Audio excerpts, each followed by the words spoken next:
Only pay for what you need. With the money you saved, we tried electric unicycles. I think I got it. Oh.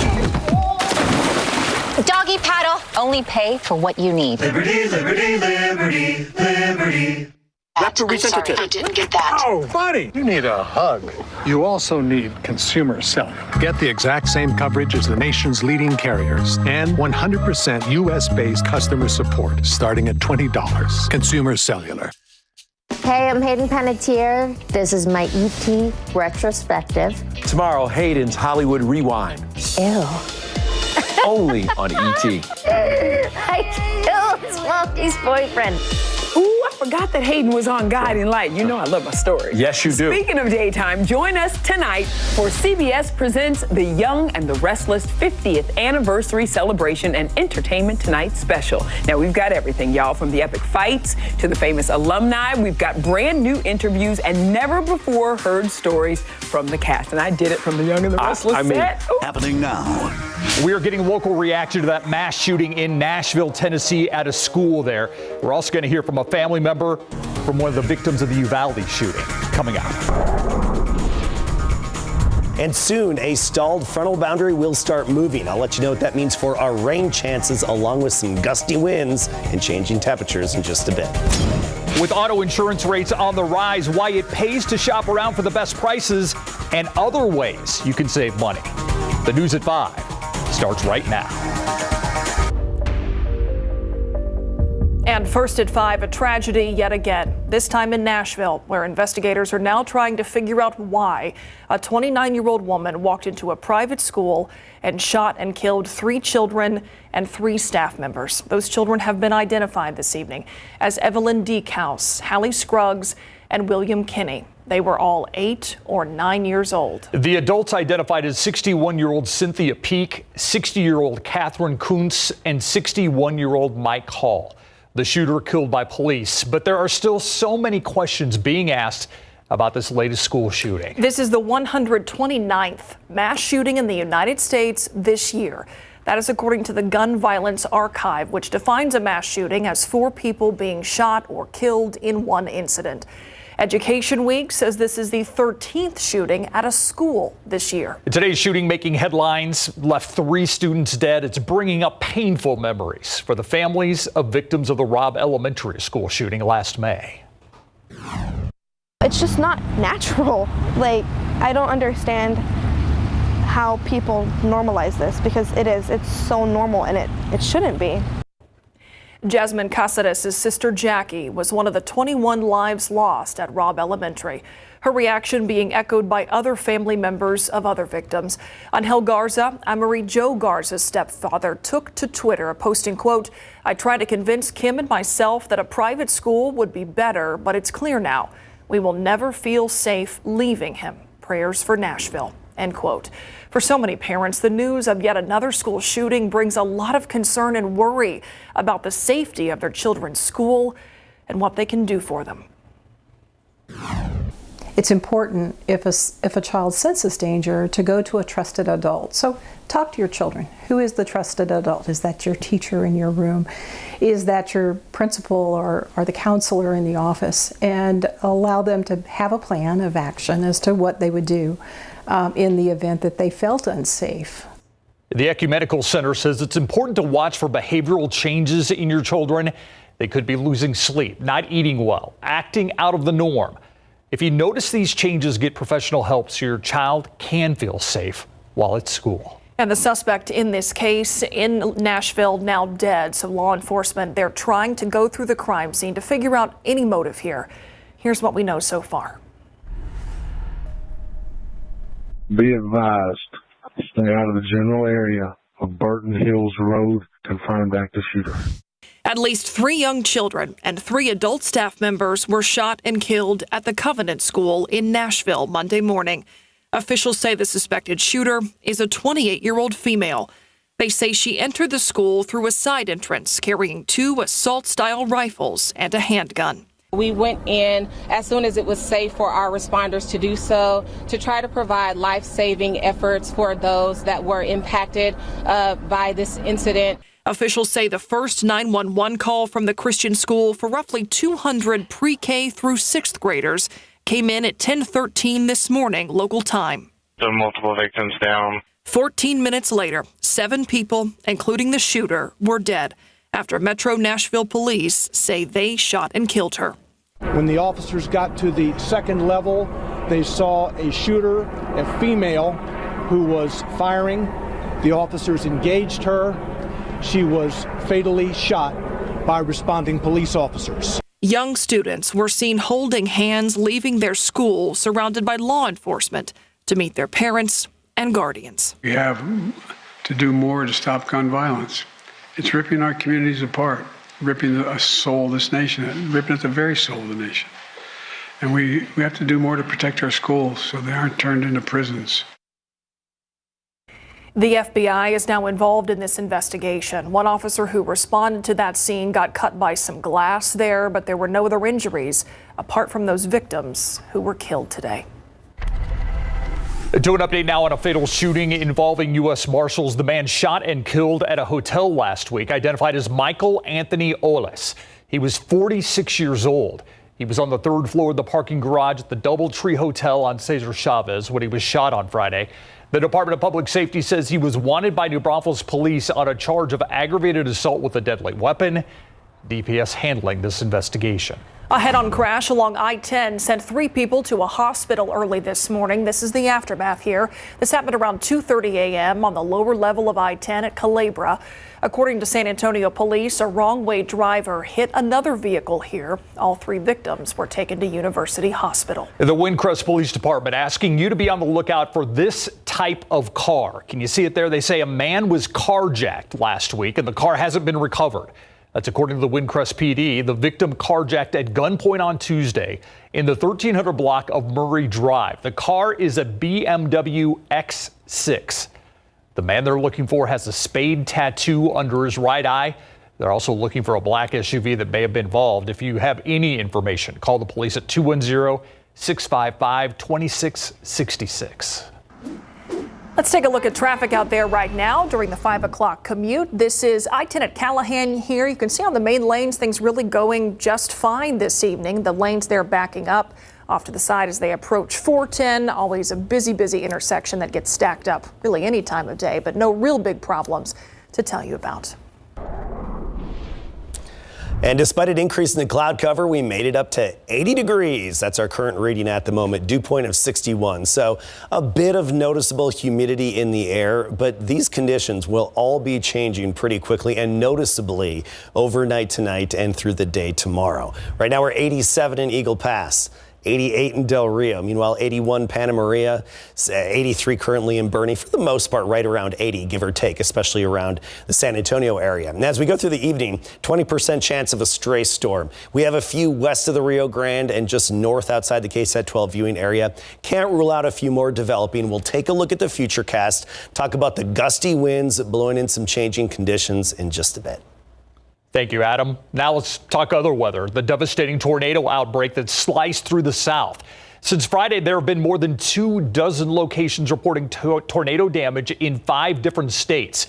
In Rolling Fork, Mississippi, a monster EF4 tornado ripping that city to shreds, killing more than 20 people. ABC's Morgan Norwood on the ground with the incredible stories of survival as a community begins the difficult cleanup.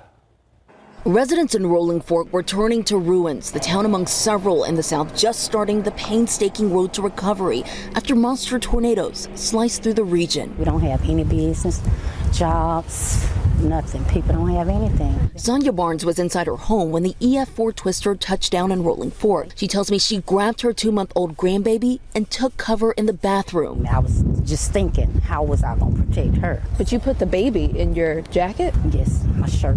This afternoon, the town nearly unrecognizable. Businesses leveled, homes destroyed, minced by the tornado's 170-mile-per-hour winds. Erwin Macon miraculously survived after he says a carpet shielded him from flying debris. And that carpet was over me, and I just threw the carpet off. You see, there's nothing. I don't know how I stayed here holding on to this floor. Rolling Fork, just one of several Mississippi towns shredded by twisters.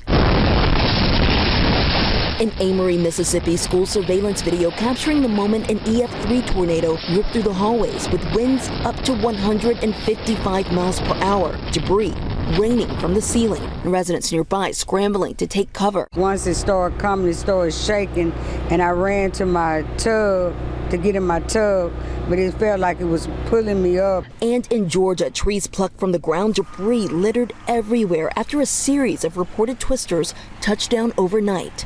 And back here in Rolling Fork, dozens of power crews scrambling to get the lights back on to the few homes and businesses that are still standing. Meanwhile, we also know that FEMA is on the ground, pledging to be here for the long run. I'm Morgan Norwood, ABC News, Rolling Fork, Mississippi. Some new screening tools are helping diagnose more cases of autism in certain communities. That is according to a new study, and the numbers are eye-opening here. Researchers looked at 11 U.S. communities that were monitored by the CDC. They found 1 in 36 children are living with autism. 5 years ago, those communities had 1 in 44 children diagnosed with autism by age 8. And in 2000, the ratio was 1 in 150 kids. This report also is a call to action for us to develop more culturally informed intervention services that are able to meet these families where they are at. Experts say that treating autism has a greater impact when children are young, but the pandemic did set back diagnosing some kids early. Researchers hoping this new data will help communities come up with ways to help kids diagnosed at an older age. We are just more than an hour away from the Harlandale ISD's next board meeting to discuss consolidating some of its schools, closing them down. That meeting is happening tonight at 6:15 at the STEM Early College High School. It's at 4040 Apollo Street. The meeting open to the public. The school board expected to vote on consolidating at least 5 elementary schools after years of financial hardship and declining student enrollment. Those schools include the Jewel Weitzel Center, Columbia Heights Elementary, Morrill Elementary, Rayburn, and Vestal Elementary schools. Most of the schools are operating on at least 50% capacity. They're only half full. If the district approves any consolidations, it will help with transitioning affected staff and students. Again, that meeting at 6:15 tonight. You can read more about the potential impact right now on KSAT.com. Now to a big question here. Are you tired of tipping? Some Americans say yes, they are. Yeah, tipping up 11% since 2020, according to data from Toast. That's a restaurant management software company. Across social media, though, there's a backlash to the growing number of quick service restaurants like Starbucks and Panera asking customers to tip. But the tipping percentage at these places is down, dropping to just below 16%. This new tipping trend started with the boom of those digital kiosks. That's when these businesses realized they can put in a tipping option and earn a lot of money. If you're adding 10%, 20%, that's a huge jump in revenue for a lot of these businesses. And the digital interface facilitated that. I think tipping's good personally, but business experts worry this trend could affect the restaurant industry where the servers don't always make minimum wage. They rely on those tips. Still ahead here at 5, car insurance. One of those things we all need to have it. You hope you never have to use it. But are you overpaying for that protection? It's time to break out your bill. Marilyn Moritz shares the ways you can save when we come back. It could be up tonight at 6. A French vacation for a San Antonio couple turned into a nightmare as nationwide protests stopped the cruise ship in its wake. How they got through their trip to make it home. Plus, if you're looking away from your screen right now, look up. I want you to see this video. This is video of ChatGPT. I asked it to write a script for me for today's KSAT Explained segment. Watch this.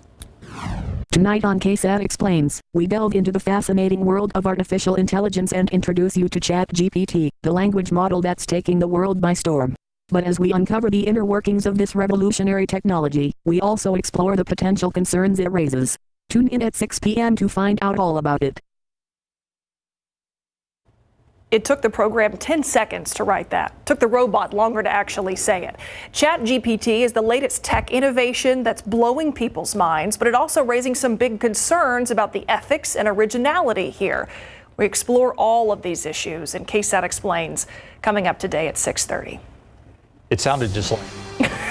Uncanny, really. The price of car insurance is in overdrive. Some folks are getting bills hundreds of dollars higher, and it doesn't necessarily matter if you've been accident-free for years. 12 on your side's Marilyn Moritz has some ways to save. Louis Morgan was in for sticker shock. That's just ridiculous. I don't know how people are surviving these days. He was already paying $317 a month to insure a Tesla for himself and a Honda for his 23-year-old son. Then that same company went up it was over $600 a month. The auto insurers are getting hit by the inflationary pressures that the rest of the economy are seeing, perhaps more so. Michael Berry with the Insurance Information Institute says for every dollar many insurers took in, they paid out more than $1 in claims. Citing pricey repairs, more accidents, and an increase in theft, insurance companies' rates are up about 14% from last year. Morgan shopped around and ended up bundling his car and homeowner's insurance, now paying about $400 a month. I'm going to get like 15% back or something. Bundling is one way you may reduce your bill. Barry also suggests reducing your coverage if your car is older and raising your deductible. A lot of people are driving around with a $500 deductible, but they're not going to file a claim unless it's $1,000 or more in damage. But Barry recommends keeping comprehensive coverage. That covers so many things that occur: vandalism, theft, flooded vehicle, trees falling on cars. Next, see if your insurer offers tracking devices or apps that can help lower your bill. And be sure to ask about all available discounts, such as low mileage. There are also discounts for certain professions and even for students with good grades. Marilyn Moritz, KSAT 12 News. Take a live look outside with Sky 12 right now, flying over Mission Concepcion. Beautiful shot there. Adam. I like to take the trail along the river and then get on the bike and veer off and go see the missions. That's always fun and a good thing to do. Anyway, the weather this weekend was nice. It was good to get out, and we do have some changes to talk about as well. Big temperature swings ahead. Very windy tonight through tomorrow. That gusty wind is going to blow in some changes that you'll notice, and some isolated showers and storms to talk about. And speaking of isolated showers and storms, you look at the radar right now, and we've had a few pop up within radar range, and that's mainly far northwest of San Antonio, just north of Junction in Kimball County, and a little bit developing elsewhere along I-10, Edwards Plateau area. Also, just west of the Rio Grande near Del Rio. Actually, in Del Rio, you can probably see that thunderstorm off to the west-southwest. That's all we have out there at the moment, but we are expecting more development as we go through the night and even on into tomorrow. Here's our feature cast, and no, it's not perfect with the exact placement of some showers and storms, but at least it does show some more development. Notice 4 a.m., some isolated activity picking up, especially closer to the Rio Grande. But then that isolated activity starts to develop eastward through tomorrow morning and on into the afternoon. Unfortunately, not everybody's going to get hit by this, and even though what you see here by tomorrow evening at 8 p.m. has one nice big storm over San Antonio, I'd be shocked if that actually verifies in this location. But somewhere in our area, yeah, I do think it's likely we'll have a few downpours setting up. So we have those rain chances, and they're at 30% tomorrow, and then some daily 20% chances through Friday. So take what we can get, but we're not exactly talking drought busting or drought denting. 80 degrees right now. Dew point is 61. Wind out of the east at 13. All these factors, including the humidity, changing big time with that gusty wind that's going to kick in tonight. First of all, dew points. Low 60s around town, so you feel the mugginess, and of course, near 70 closer to the Gulf Coast. That's where we have the really thick humidity because, well, we get the moisture from the Gulf of Mexico. But some drier air to the north. That's going to plunge southward slowly tonight. Notice at 1 a.m., dew points falling. Tomorrow morning by sunrise, dew points in the 40s. So that north wind, as it picks up, it's going to be dropping our humidity and sweeping away the muggy feel at the ground. But we'll still have enough moisture to be able to make a few isolated showers and storms. But speaking of wind, we're talking wind gusts between 30 and 40 miles per hour tonight from midnight all the way through the daylight hours tomorrow. So you'll notice that gusty wind steady out of the north at 20 to 25, but at times gusting up to 40 miles per hour. Tomorrow morning, we'll start the day at 60 degrees. By the afternoon, we're just up to 70. That's around San Antonio. 67 in Comfort, 65 in Kerrville, Floresville, a high of 72. Then even cooler on Wednesday at 65 before temperatures rebound back into the 80s by Friday. All right. Thank you, Adam. All right. The Longhorns were so close to making the Final Four, Larry. Yeah, and they really can probably thank interim head coach Rodney Terry. Did a great job. Yeah, who's about to become the head coach up at UT Austin. We got more on that in a second. Plus, why did Coach Pop change his mind when it comes to the Hall of Fame? You hear it for yourself after the break.